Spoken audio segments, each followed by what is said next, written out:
Bonjour, bienvenue à J'ai une idée, bienvenue à cette toute première série J'ai une idée, en fait un vrai deep dive.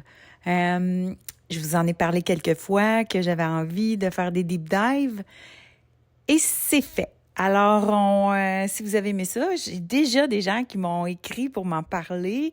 Merci beaucoup. Alors oui, je risque de reproduire la formule si ça vous plaît.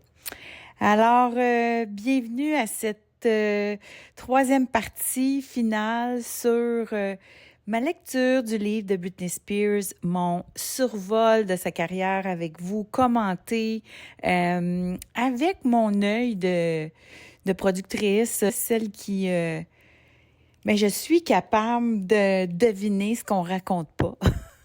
Ou pas deviner, mais de comprendre peut-être ce qui se passe derrière quand, exemple, je vous ai raconté lors du dernier épisode le jour où Britney décide de se révolter. En fait, non, je pense qu'on est rendu là. On est rendu... Britney vient de sortir son album Blackout. Qui aujourd'hui est un des albums pop les plus cités par les stars de la pop comme étant un game changer, un album qui a établi un nouveau son, un album que Britney a elle-même, ce qu'on dit en anglais, c'est elle était l'executive producer de cet album-là.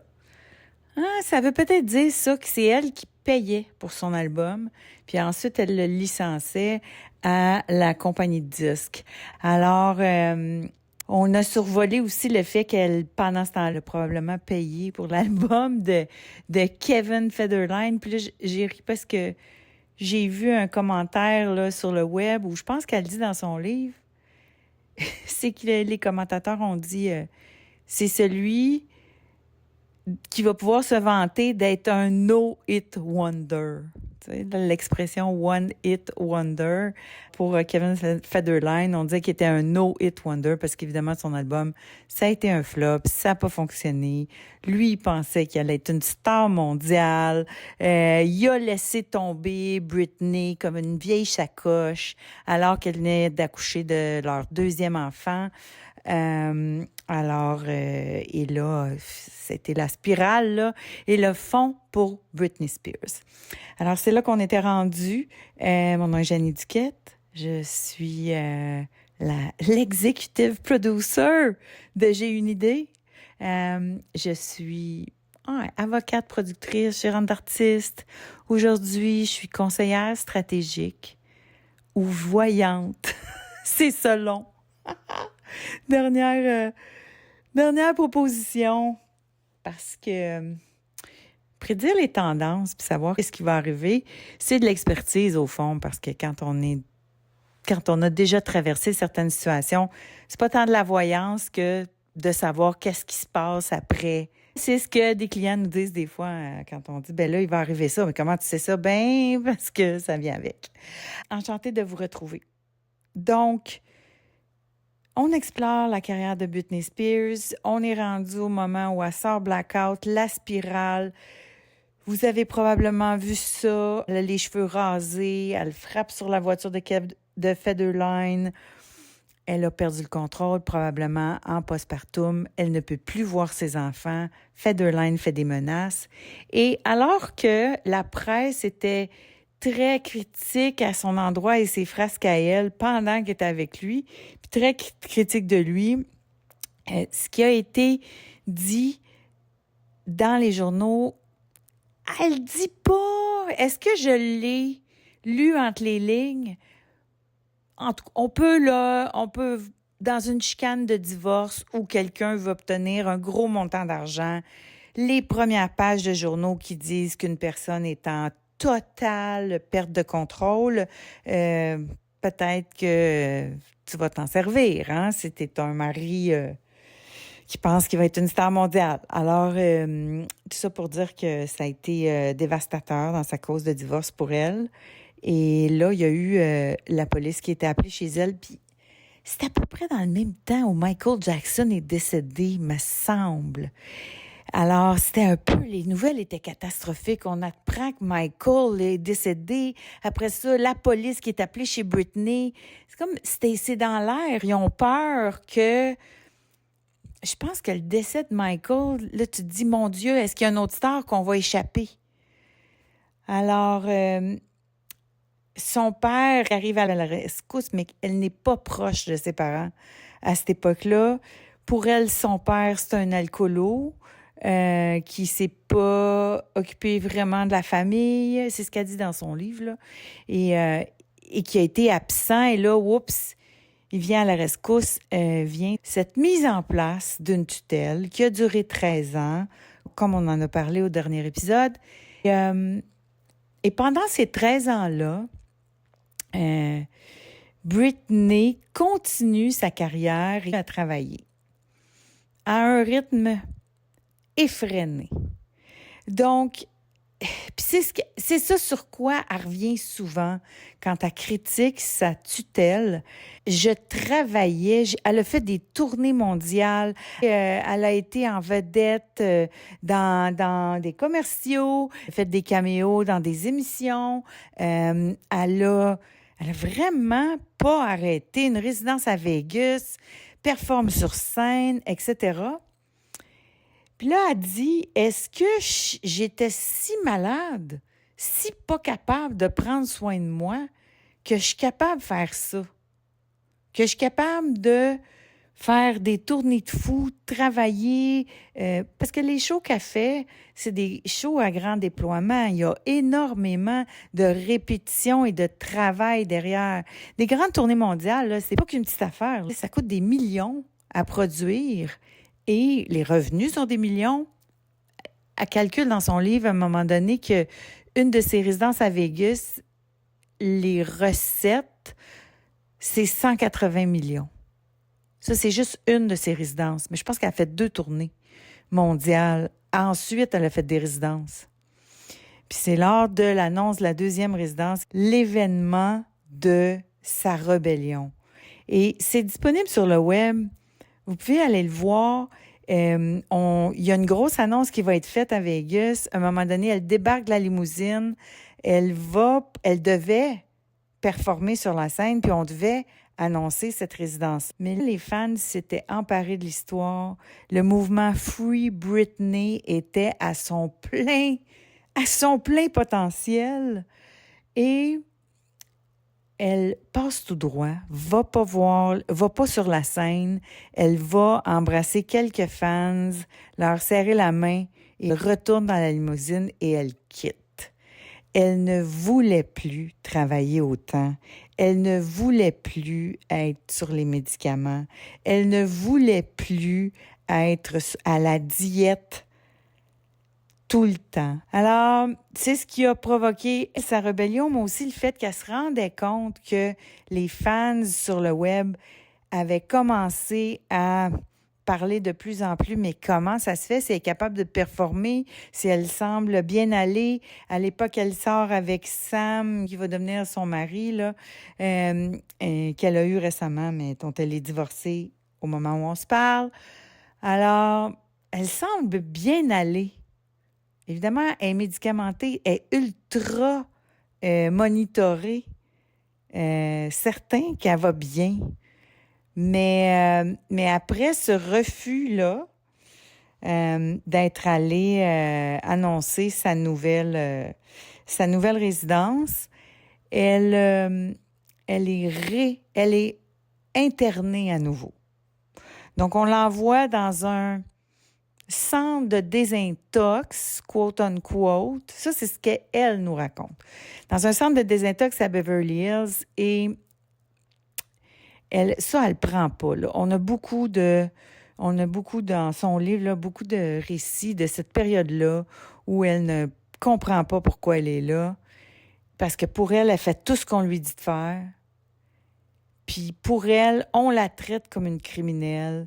On lui empêche de sortir, d'avoir ses amis, de se marier, d'avoir des enfants, de manger ce qu'elle veut.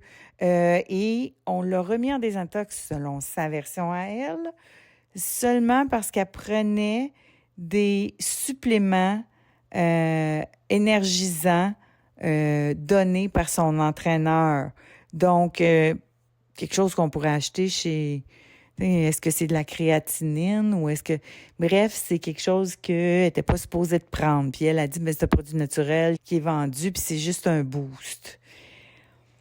Mais quand j'entends son discours intérieur par rapport à cette période-là, elle ne comprend pas ce qu'on lui reproche. À la limite, oui, elle ne comprend pas du tout qu'est-ce qu'elle peut faire de problématique parce que pour elle, elle travaille, mais on comprend qu'elle est super fatiguée.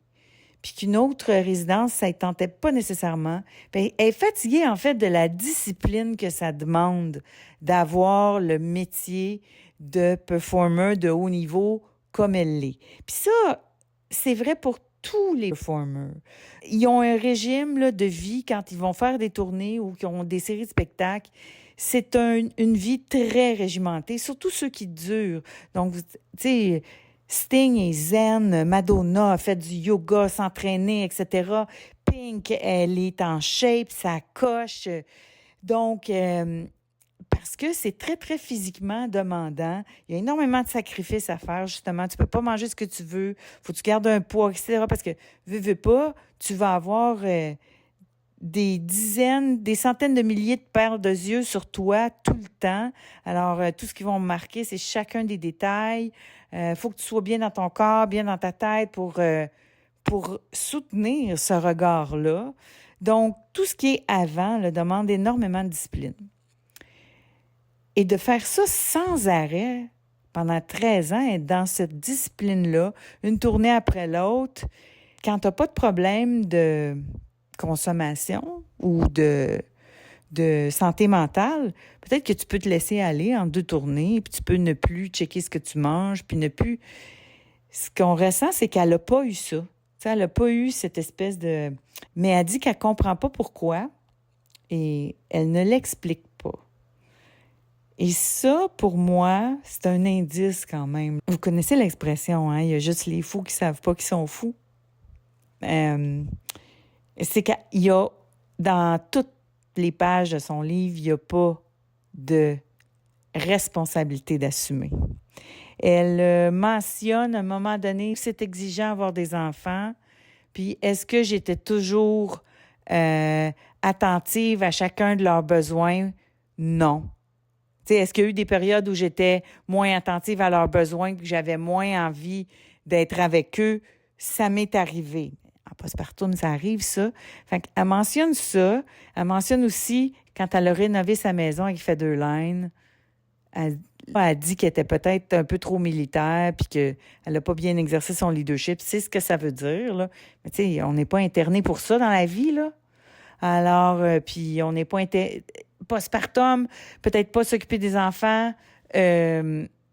Donc, mais il est arrivé quelque chose de grave? Ça, on ne le sait pas.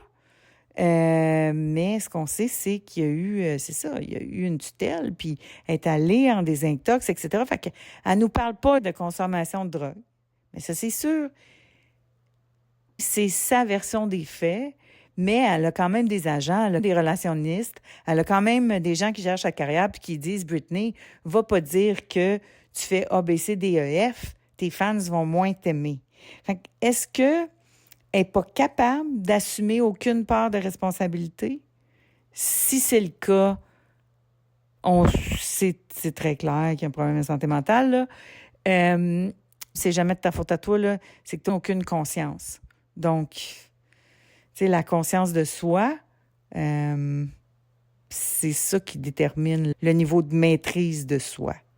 Alors, si elle n'en a pas, ben, il y a probablement un problème de santé.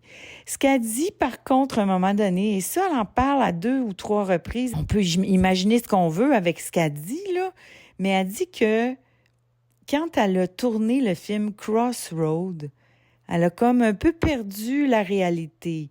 Elle s'est un peu trop investie dans son rôle et elle pensait qu'elle était son personnage. Elle dit qu'elle a vécu ça aussi avec la naissance de sa sœur, qu'elle avait cette capacité d'aller comme être dans la conscience de sa sœur, être sa sœur, qui est jeune, puis qui est petite, puis qui est un bébé. Alors, une espèce de régression. Donc, j'ai l'impression que c'est comme ça qu'elle s'explique ces régressions. Donc là, on comprend, OK, Britney devient un enfant. Et elle le dit aussi quand elle a eu ses enfants, qu'elle pouvait ressentir ce qu'ils ressentent. Elle devient quelqu'un de cet âge-là. Alors ça, elle mentionne, fait qu'on a une petite bribe de ce qui se passe dans sa tête, puis ce qui doit, d'un œil extérieur, là. Et il y a une autre chose qu'elle dit, c'est qu'elle est capable, depuis le temps qu'elle fait des shows devant des salles immenses, elle dit que quand elle rentre, exemple, à Portland, elle est capable de ressentir ce que Portland ressent. Elle ressent la foule. Et alors, ce qu'on comprend, c'est qu'elle est hypersensible. Elle peut ressentir les gens, elle ressent leurs émotions, etc. C'est une empath, comme on dit. Tout ça, ça se peut, mais imaginez-vous, tu es une empath, tu es une hypersensible, puis tu es toujours devant une foule de 15-20 000 personnes. Hey, tu dois ressentir des affaires, effectivement. Puis d'avoir ce niveau d'attention sur toi, c'est intense. J'ai fait un épisode sur... Allez l'écouter parce que si ça, là, ce que je suis en train de vous dire, là, ça vous intéresse, le côté un petit peu plus métaphysique, disons, de la célébrité, puisque l'impact que ça fait sur un cerveau, probablement, puis sur un corps humain, d'avoir autant d'attention. La physique quantique, ils ont été capables de prouver maintenant qu'un atome ou une particule atomique ne réagit pas de la même façon quand elle est observée que quand elle n'est pas observée. Donc, quand on est observé, on n'agit pas de la même façon que quand on n'est pas observé. Si on extrapole ce concept-là, qui ont été capables de prouver par la physique quantique, fait que, imaginez-vous, l'observateur a de l'impact sur l'observé. Fait qu'imaginez-vous des centaines de milliers de personnes qui observent quelqu'un. Ça a probablement énormément d'impact sur la biochimie d'un cerveau, même quand tu n'es pas hypersensible, puis même quand tu n'es pas fragile émotionnellement. Alors, imaginez-vous quelqu'un qui est fragile émotionnellement, qui est hypersensible, qui vit tout ça, qui se fait tracher dans les journaux avec une violence. C'était violent, puis c'est en train d'arriver à Justin Bieber, là, puis ça me bouleverse parce que, surtout après avoir lu ce livre-là, c'est des vrais humains, ces gens-là, et à quel point ça les bouleverse, on s'en rend pas compte, là. Le public s'en rend pas compte. Puis pour avoir été à côté de gens qui ont été critiqués, on le voit, c'est quoi l'impact. Donc, elle n'était pas équipée. Fait que ce qu'on comprend, c'est qu'elle perd contact des fois, probablement avec la réalité parce qu'elle vit autre chose. C'est ce que j'ai compris à lire entre les lignes. Mais tout ça est d'une tristesse. On constate qu'elle n'a pas vraiment conscience de sa maladie, si elle en a une. Elle n'a pas vraiment conscience de pourquoi on essaie de la contrôler. Et on voit maintenant qu'elle ne l'est plus contrôlée. Ben, il y a une certaine dérive. Là, on le voit, elle ne travaille plus. Elle s'est divorcée. Ça n'a pas duré longtemps, là, son mariage. Après ça, puis lui avait l'air quand même de quelqu'un de bien, là, mais tu sais je pense qu'il était pour la vie saine, et c'était quelqu'un qui s'entraînait, on la voyait souvent s'entraîner avec lui, tout ça, fait que probablement qu'une fois qu'elle était plus contrôlée, ben c'est ça, elle a voulu se laisser aller, puis c'est quelqu'un qui a probablement trop de bagages pour se laisser aller. J'ai une de mes amies qui est très, justement, empathe, puis qui est très spirituelle, qui est très perceptive, elle comprend bien les gens, elle comprend bien les situations, elle a une capacité là, de perception et d'analyse très élevée, elle médite, elle explique des concepts spirituels vraiment, vraiment compliqués, mais elle vulgarise ça de façon incroyable, elle a de l'impact sur les gens. Mais des fois, elle me dit, c'est du sport, parce qu'elle dit, moi, je peux prendre une brosse, puis elle est tellement rendue sensible, puis justement, là, tu sais, percevoir des affaires. Puis ça, elle dit, je peux pas prendre des brosses puis me laisser aller, puis pas bien manger parce que elle dit qu'elle paye trop cher pour ça, là. Elle se sent vraiment pas bien. Fait que là, tu sais, mais quelqu'un qui a une vie extrême à côté de ça. Donc, je comprends pourquoi elle est comme ça. Puis, tu sais, je trouve ça extrêmement triste. Effectivement, elle a probablement beaucoup trop travaillé. Ce que le livre m'amène comme réflexion, c'est que la stabilité du travail, sa routine du travail, il était capable d'établir un cadre dans lequel elle pouvait s'épanouir parce qu'elle aimait son travail. Tu sais, de performer puis d'être une star mondiale, c'est quand même cool comme job, même si c'est très demandant. Il y a beaucoup de bons côtés. Maintenant, est-ce que dans son cas, puis dans le cas des doués, ça arrive souvent des gens qu'on appelle doués, gifted, donc quand tu es vraiment bon dans quelque chose, parce que Britney Spears, là, je suis retournée voir les vidéos dont je vous ai parlé. J'en parle dans l'épisode 1 puis dans l'épisode 2. Alors, je suis retournée le voir. Je vous parle tout le temps de la fois qu'elle a fait les MTV Awards en 2000. Donc, cherchez ça. MTV Awards 2000, Britney Spears. Elle a fait un medley entre Satisfaction puis One More Time, qui était son hit de l'époque qui venait de sortir.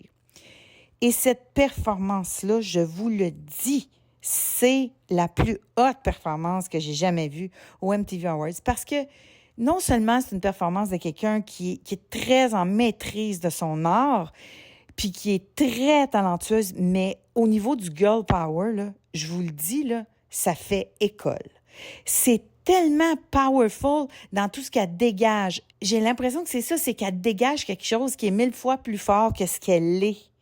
J'ai déjà vu ça avec d'autres artistes. Au début, ils sont tellement dans le talent, guidés par leur instinct, puis l'espèce de force. Parce que quand on est sur notre X ou dans le flow, comme on dit, ben c'est comme si on avait accès à une énergie, puis ça a été testé, là, une énergie décuplée. Donc, c'est comme si on était guidés. C'est comme si l'extérieur nous aidait en plus, là. C'est comme si l'univers aide la personne en plus.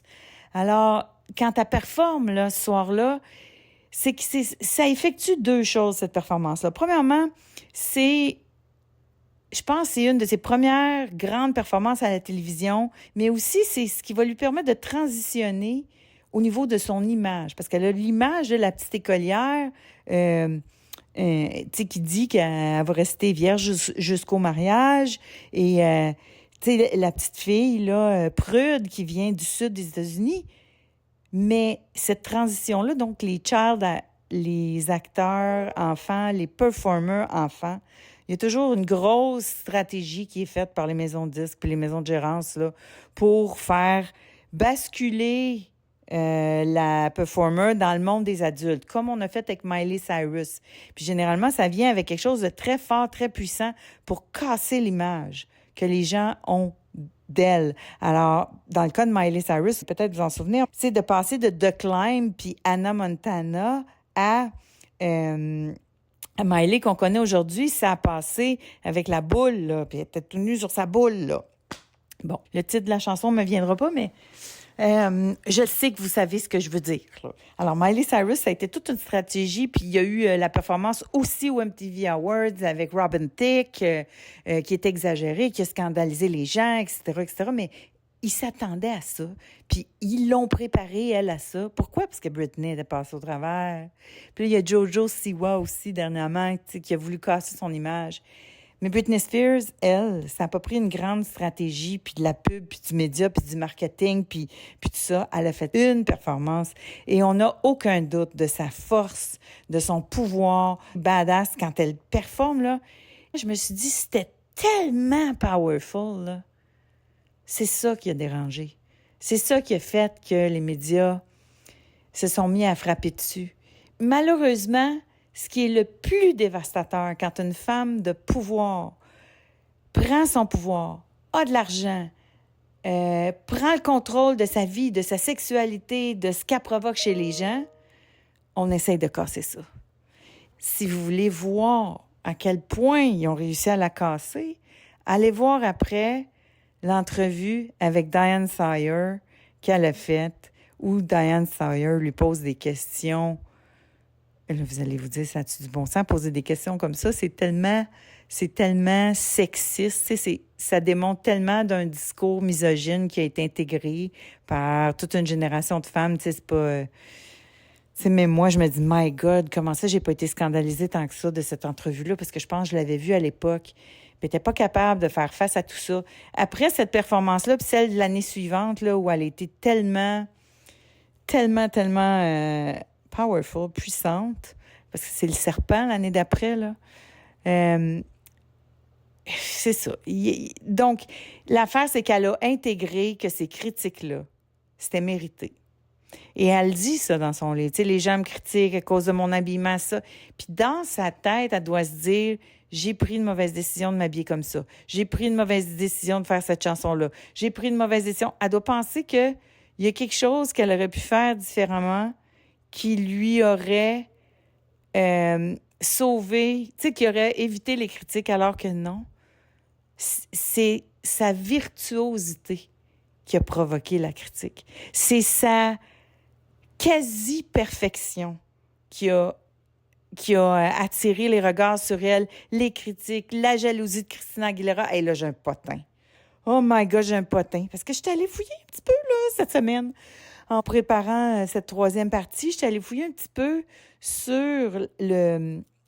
Et ça a été plus publicisé que je pensais, l'espèce de... Bon, évidemment, ça, des fois, c'est monté en épingle par des médias, là, la rivalité entre Christina Aguilera et Britney Spears. Et parce que Christina Aguilera, c'est ça, elle disait... elle faisait des commentaires dans des entrevues comme quoi, au moins, tu sais, elle savait chanter. Elle a passé des commentaires... un peu mean là, à l'endroit de Britney Spears. Là, ils se sont mis à sortir des tracks parce que Britney, comme elle performait tellement, quand elle chantait... Ah oui, il faut que je vous parle de ça aussi. Puis quand elle chantait, elle faisait souvent du lip-sync, mais ça, c'était pas différent du New Kids on the Block. Puis toutes les autres boy bands là, qui faisaient du lip-sync, qui dansaient bien trop, là. Mais là, ils ont sorti ça pour l'humilier, etc. Et là, j'ai retrouvé une entrevue de Britney Spears, probablement MTV, ou quelque chose, tu sais, qui est pas... c'est pas Barbara Walters, là. Et la fille, elle dit, ouais, toi puis Christina. Christina elle a dit, au moins, moi, je sais chanter. Ou t'es-tu au courant de ça? Britney, elle la regarde, elle dit, ah, t'as-tu dit qu'elle essayait de me frencher la dernière fois qu'elle m'a vue? Oh! Je savais pas ça. Là, l'animatrice a dit, hein? Quoi? Fait que là, Britney a dit, mais oui, elle dit, je suis rentrée dans un club, puis elle dit, elle est venue me voir, elle dit, je suis donc triste pour toi puis Justin, puis elle a essayé de mettre sa langue dans le fond de ma gorge, tu sais. Alors là, oh my God, j'étais comme, OK, j'étais pas au courant de ça. C'était pas sorti dans les médias à l'époque, mais quelqu'un a retrouvé cette entrevue-là, puis ça se retrouve sur YouTube. Alors, mon Dieu, fait qu'est-ce qu'il y a plus que ça à l'histoire? Voilà, mais bref, Chris était un peu... mine à son endroit, mais elle n'était pas la seule, là. Il y a plein de monde qui la jugeait. C'est devenu quasiment un sport national. Puis mon Dieu, qu'elle n'était pas assez forte pour ça. Avec tout ce qu'on sait maintenant sur la fragilité, la santé mentale, l'impact d'avoir énormément d'attention sur soi très jeune. J'ai fait un épisode sur la santé mentale de toutes les jeunes stars qui se sont toutes ramassées avec des diagnostics de bipolarité, d'anxiété généralisée, etc., etc., les frasques de Justin Bieber. Et c'est clair que ce lifestyle-là, c'est pas sain pour la santé mentale des jeunes. Puis ils basent toujours ça sur la drogue, puis la drogue, puis la... C'est pas ça. C'est que c'est tellement demandant physiquement, émotionnellement, puis énergétiquement, de ces grandes tournées-là, puis toute cette attention des gens, puis la critique, puis c'est gros, là, une vie de superstar. Ça vient avec un paquet d'enjeux. C'est peut-être trop lourd, trop vite pour quelqu'un. Peut-être que c'est pour ça que je sais que Billie Eilish, ses parents, ils ont une conscience de ça énorme et elle était ultra protégée. Justin Bieber aussi, il l'a protégée, il a fait plein de choses pour être sûr que il a toujours dit, je veux pas qu'il y arrive ce qui m'est arrivé. Je vous parle juste de trop travailler, de trop avoir de poids, parce que tu deviens PDG d'une entreprise qui fait 100 millions par année. C'est énorme comme responsabilité, ça. N'importe qui pourrait craquer. J'espère que les jeunes vont être mieux entourés. En ce moment, au Québec, là, on voit une petite qui s'appelle Mia, qui va probablement gagner Star Academy, mais que j'espère tellement qu'il va être bien entouré parce que aussi extraordinaire qu'elle est, on le sait qu'elle est à risque. Elle est à risque de plein d'affaires. Alors, il y a une dernière chose dont je vais vous parler par rapport à Britney Spears parce que je ne peux pas le passer sous silence. Elle n'en parle pas dans son livre. Puis elle revient souvent au fait que Blackout, c'est un album qui est extraordinaire. Puis c'est elle qui avait le contrôle sur Blackout. Puis si elle a été capable de faire un album qui va faire l'histoire puis qui est dans le Rock and Roll Hall of Fame, elle ne doit pas être si malade que ça. Pendant qu'elle a fait Blackout, j'étais souvent à Los Angeles. J'ai beaucoup voyagé, on démarchait beaucoup, on avait des partenaires là-bas. J'avais signé le concept Rockstar de la compagnie de Mark Burnett pour l'amener ici au Québec.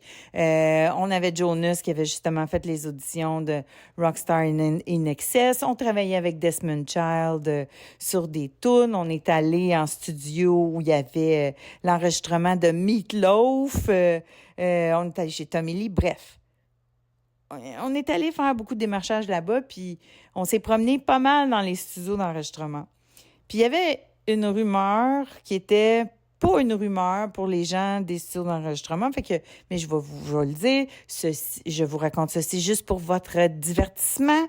Faut que je dise ça, hein, parce que il y a des risques, il faut dire ceci sont des rumeurs, ce n'est pas prouvé, je vous raconte ceci pour vous divertir.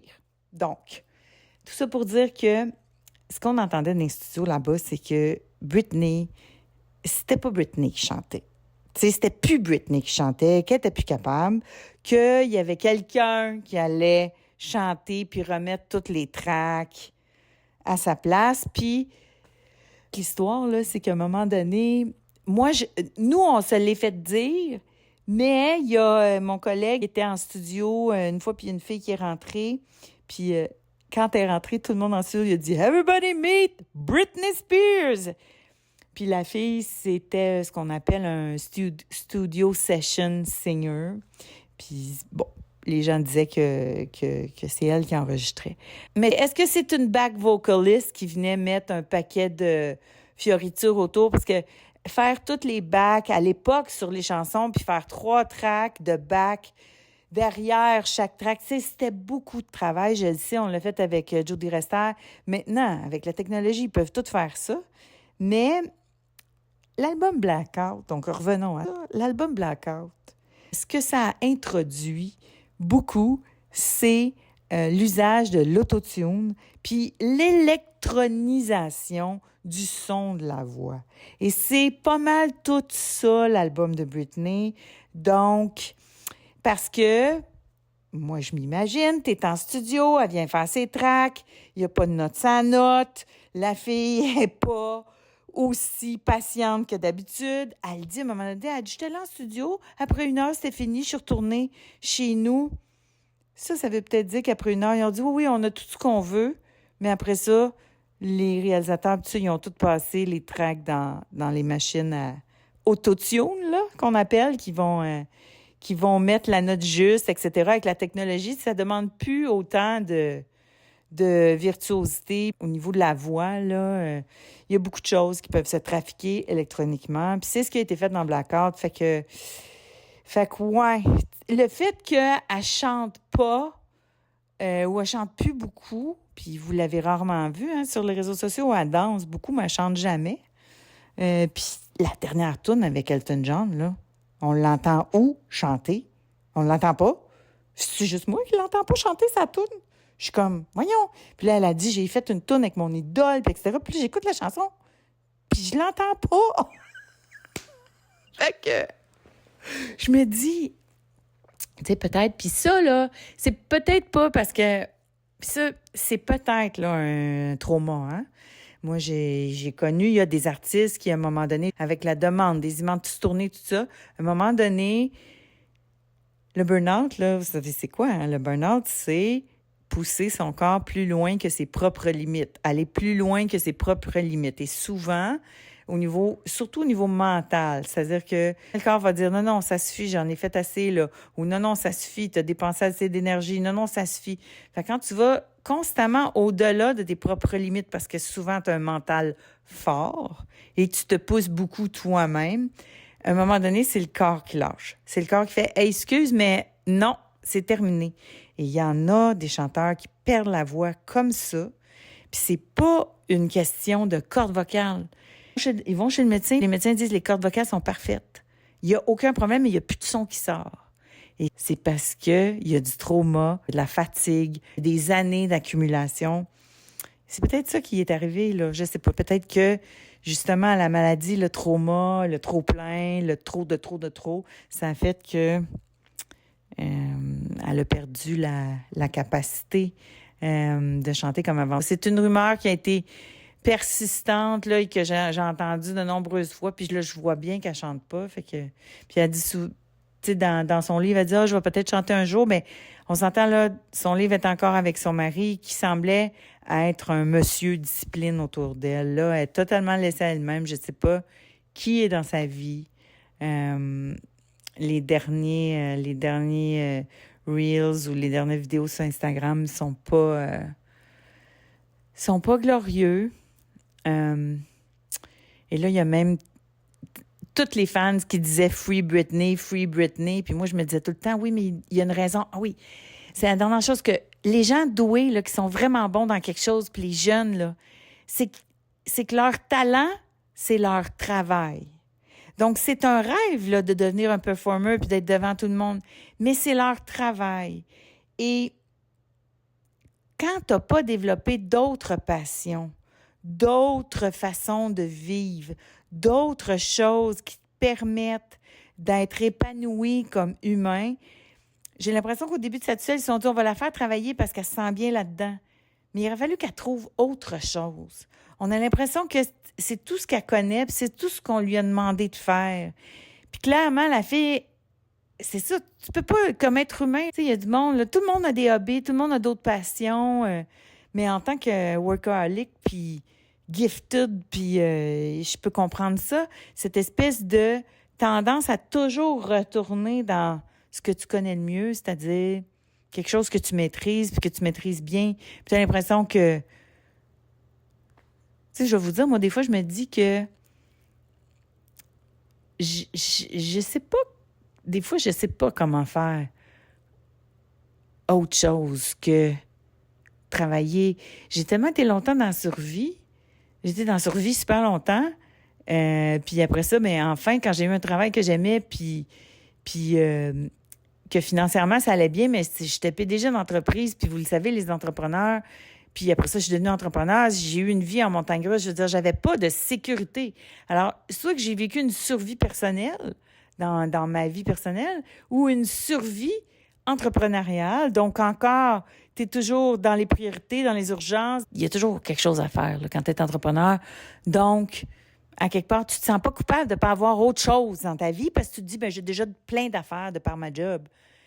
Alors que ce que c'est ta job finalement. Puis c'est ça qu'on ressent dans le cas de Britney Spears, c'est qu'elle n'était que son travail, elle n'a pas développé beaucoup d'autres choses que ça.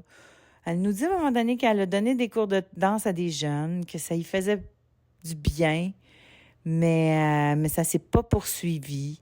Elle raconte qu'elle a accidentellement fait mal à une petite fille. Peut-être que c'est ça qui a été la... Tu sais, en faisant un move de danse, là, à s'accrocher, je pense. Alors, mais c'est ça, tu sais, on sent qu'elle a pas... À un moment donné, il faut sortir de la survie puis il faut rentrer dans le vivre.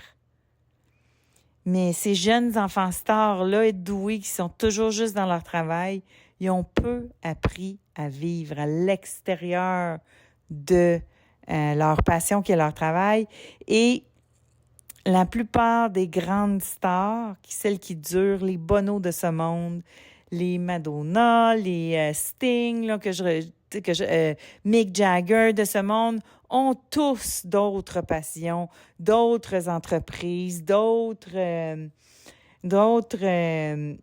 passions qui ne sont pas seulement performer, musique, tout ça. Puis on voit que ça a probablement manqué aussi là, dans le cas de Britney Spears. Alors, j'ai pas de conclusion heureuse à tout ça. J'ai que de l'inquiétude. De l'inquiétude que j'ai aussi pour le pauvre Justin Bieber qu'on voit sur Instagram ces derniers jours qui semble totalement en perte de contrôle. Puis malheureusement, la seule personne qui était autour de lui, qui était en qui il avait confiance, c'était sa femme. Et là, il y a une fille sur TikTok qui a fait une série de 7 épisodes qui racontent ou qui prouvent que la femme de Justin Bieber, au fond, c'était une groupie. C'était une fille qui le suivait, puis qui a voulu... Mais ça, ce que j'ai le goût de vous dire, là, pour être une fille qui était dans l'industrie là, pendant longtemps, là, je veux dire, cette série-là, on pourrait la faire sur toutes les femmes de personnalités connues dans le show business. Là. Parce que la meilleure façon de rencontrer une personne connue puis que cette personne-là leur fasse confiance, c'est de leur dire « Ah non, non, je savais pas t'étais qui. Ah non, non, j'avais aucune idée. » Mais au fond, en majorité des cas, là, c'est des gens qui étaient fans ou tout ça, à moins qu'ils marient quelqu'un dans leur milieu, mais c'est difficile d'essayer de trouver une fille de cette génération-là qui n'est pas fan de Justin Bieber, tu sais. Donc, j'ai pas écouté la série, mais moi, quand j'ai vu qu'il y a quelqu'un qui, en ce moment, alors qu'on sait que Justin Bieber est extrêmement fragile, qui a probablement été victime de Diddy, qui est présentement, ceci aussi, c'est pas prouvé encore, c'est des rumeurs, mais qui a déjà une santé mentale fragile, qui l'a déjà échappé, qui a juste une personne autour de lui à qui il peut faire confiance, bien, il démolit cette personne-là. Et là, on voit là, que lui, il n'y a plus personne. Là, il dijonne depuis quelques jours sur les réseaux sociaux. C'est vraiment triste. C'est des humains, ces gens-là. Puis ça me fait... c'est mon côté lionne, là. Mais mon Dieu, qui ont besoin d'être protégés. Mais protégés d'eux-mêmes aussi. Je ne sais pas si c'est rattrapable, Britney. À partir du moment où il semble y avoir un problème, là, vraiment un problème de fragilité mentale, de perte de contact avec la réalité, de vulnérabilité immense, que tu te dis, my God, quelqu'un peut arriver puis tout prendre son argent encore une fois, comme Kevin Federline a été en mesure de le faire. Puis je sais pas si... je sais même pas si ce gars-là a été assez pointé du doigt dans la vie. Quand son livre est sorti, évidemment, ce qui était facile à faire, c'était de blâmer Justin Timberlake, son père, etc. Mais je suis pas sûre qu'ils ont le bon méchant de l'histoire. Je suis pas sûre. Alors voilà, j'ai de la misère à terminer mes épisodes, mais là, je termine une belle série de 3 épisodes de J'ai une idée, spécial Deep Dive, Britney Spears. Si vous avez aimé ça, s'il vous plaît, je vous demande de partager le podcast avec une personne que vous pensez que ça pourrait intéresser. Surtout si vous m'avez écouté jusqu'à la fin, là. C'est parce que probablement que ce sujet-là vous intéresse, ce genre d'analyse-là vous intéresse, les potins que je vous ai partagés vous intéressent. Alors, le podcast, partagez-le, aidez-moi à le faire connaître et venez me le dire si vous aimez les séries comme ça. Alors, on se revoit la semaine prochaine avec un autre épisode de J'ai une idée. Merci beaucoup d'avoir été avec moi pour cette série et à bientôt!